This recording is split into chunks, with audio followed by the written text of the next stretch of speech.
Τι ωραία που με έφερες εδώ. Μου είπες θα με πας για γυμνισμό. Γιατί με έφερες εδώ και με έβαλες να ντυθώ? Σκέφτηκα γυμνισμό, αλλά λέω άστο μετά, μην έχουμε προβλήματα διάφορα. Κάνεις Και εσύ εγώ γυμνισμό?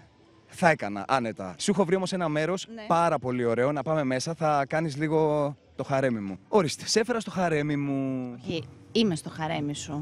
Βέβαια κάνω ζήλιες γιατί δεν είμαι η μόνη. Μοιράζεσαι κάθε πρωί με την Άνση Αντωνίου. Έχεις μοιραστεί άλλες γυναίκες, ας πούμε, ραδιοφωνικές παραγωγούς. Σωστά. Αλλά αυτό που δεν ξέρεις είναι ότι από μένα δεν γλιτώνεις. Ο κόσμος έμαθε λίγο περισσότερο, νομίζω, όταν πήγες και έκανες τον πρωινό καφέ. Κοίτα, ο πρωινός καφές δεν ήταν η 5η εκπομπή νομίζω που παρουσίασα. Το έκανα με το Μάκη τον Μπουνέντη σε μια εγκυμοσύνη της Ελένης Μενεγάκη τότε. Την εποχή, παιδιά, που ο πρωινός καφές έκανε 50%. Τι δεν πήγε καλά με την τηλεόραση και δεν συνέχισες την τηλεόραση? Έχεις μετανιώσει για κάτι? Αν γύρναγες στον χρόνο πίσω, τι θα άλλαζες? Θα ήθελα να έκανα τηλεόραση με το μυαλό του τώρα. Δηλαδή θα ήθελα να είχα τη φρεσκάδα των 20, 22, 25, 27 με το μυαλό των 30+, πολυπλάς. Δηλαδή τι θα χειριζόσουν διαφορετικά? Ανθρώπινες καταστάσεις, ανθρώπους που θα μπορούσα να είχα πάρει τα θετικά στη συνεργασία και να μην πικραίνουμε τόσο πολύ από τα αρνητικά. Δεν πέρασα πολύ ωραία εγώ στην παρουσίαση. Σε αγχώνει ο χρόνος? Όχι.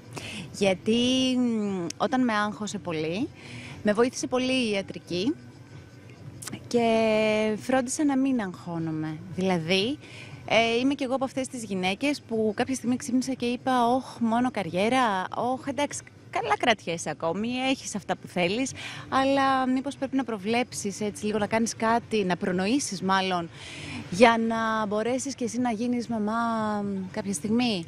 Και έμαθα τι σημαίνει κατάψυξη οαρίων.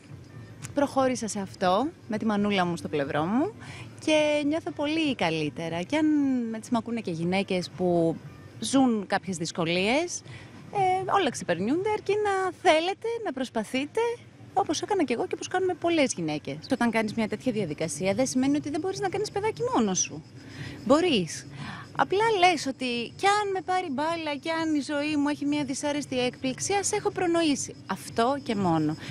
Τίποτα άλλο. Τα παιδάκια πρέπει να έρχονται με πολύ αγάπη, πολύ έρωτα, σε μια υγιή κατάσταση, όπως ο καθένας την ορίζει για τον εαυτό του.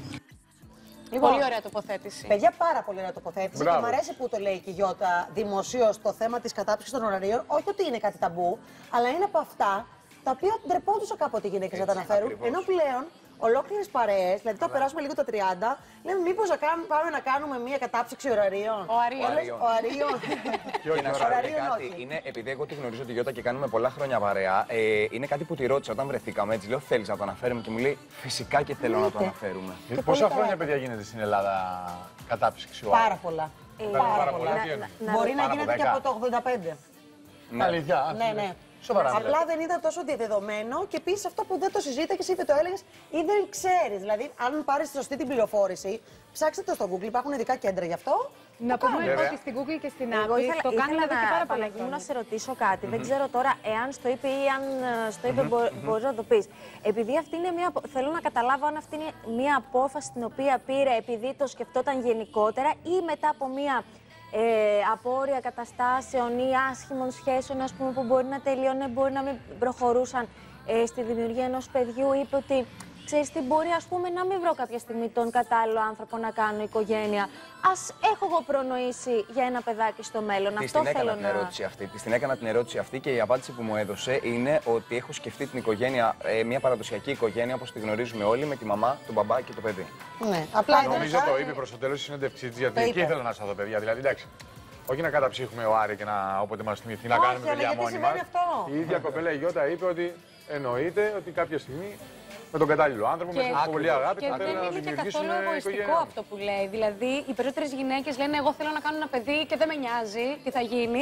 Λέει ότι το παιδί πρέπει να έρθει με πολύ αγάπη. Αυτό είναι το πιο βασικό και το πιο... Συγγνώμη λίγο όμως, και ως μεγαλύτερη της παρέας εκτός από τον Νίκο, να σας πω όμως από την άλλη, επειδή το βλέπω καθημερινά να συμβαίνει, ότι καμία γυναίκα δεν πρέπει να στερηθεί το να γίνει μητέρα, επειδή ο σύντροφός της μπορεί να μην θέλει.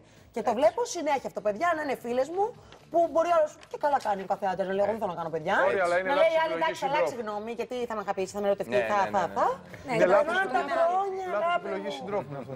Ναι, αλλά στο λέω γιατί να είναι ξεκάθαρο, πρέπει σε μια σχέση να περάσω και εγώ το δικό μου μήνυμα. Αν θέλει να κάνει οικογένεια, καλό είναι το ξέρω από την αρχή. Μπράβο, και βρες το κατάλληλο σύντροφο να το θέλει. Είτε είσαι 35 είτε είσαι 40. Για να μην φτάσει σε αυτό το σημείο που πολύ καλά έκανε, κορίτσι μου. Πάμε. Λοιπόν, έχουμε να δούμε κι άλλα στην συνέχεια όσον αφορά το lifestyle και την ελληνική showbiz, γιατί υπάρχει και αυτή και πρέπει να την συζητάμε.